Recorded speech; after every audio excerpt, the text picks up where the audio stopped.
Bonjour à tous, aujourd'hui on se retrouve pour l'unboxing du Oukitel WPS5 qui est censé être un téléphone portable incassable de la marque.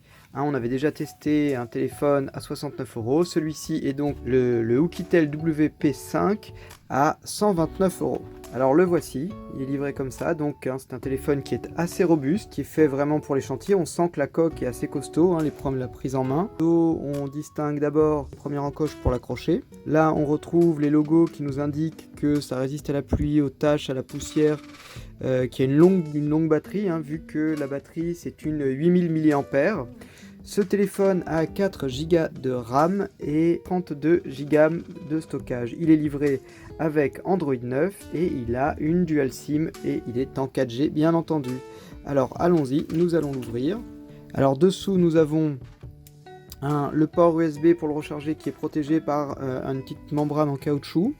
Il n'y a pas de port jack, du coup c'est uniquement des écouteurs en Bluetooth, ça se comprend vu qu'il faut protéger de l'eau. Et ici, voilà, le bouton allumé et bouton volume et un autre bouton. Allez, c'est parti, on le démarre. Voilà, il s'allume. Voilà, on commence. Donc voilà, il est en train de se connecter à la Wi-Fi et en attendant, je vais vous le comparer avec le Oukitel que nous avions testé la dernière fois. Et notamment, ce qui est assez intéressant, c'est qu'on va regarder l'épaisseur. On voit bien que le Oukitel à 69 euros est 2 fois moins épais que le Oukitel WP5. Et en termes de poids, c'est vrai qu'il est quand même bien plus lourd. Donc ça y est, il a démarré.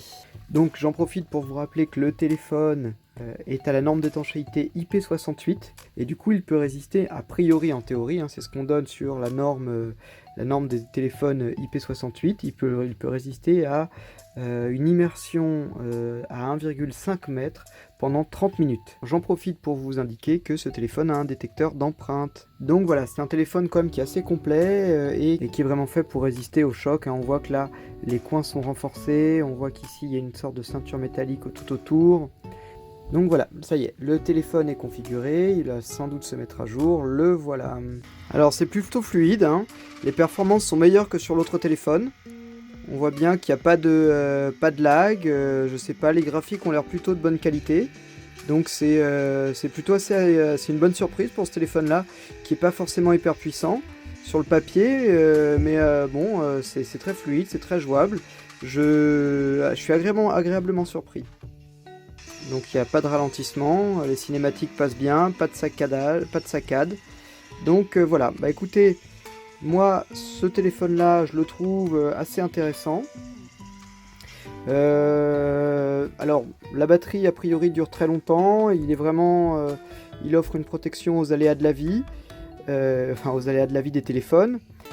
Après il est lourd, le mettre dans la poche d'un jean ou le mettre dans la poche d'un pantalon standard, c'est vrai que ça risque de peser lourd et de pas être très agréable au moment où on marche. Donc voilà, moi je trouve qu'il est plutôt assez agréable. En revanche, en termes de mobilité, ce n'est pas le top. Voilà, n'hésitez pas à poser les questions dans l'espace des commentaires si vous en avez, et sinon je vous dis à bientôt. Au revoir.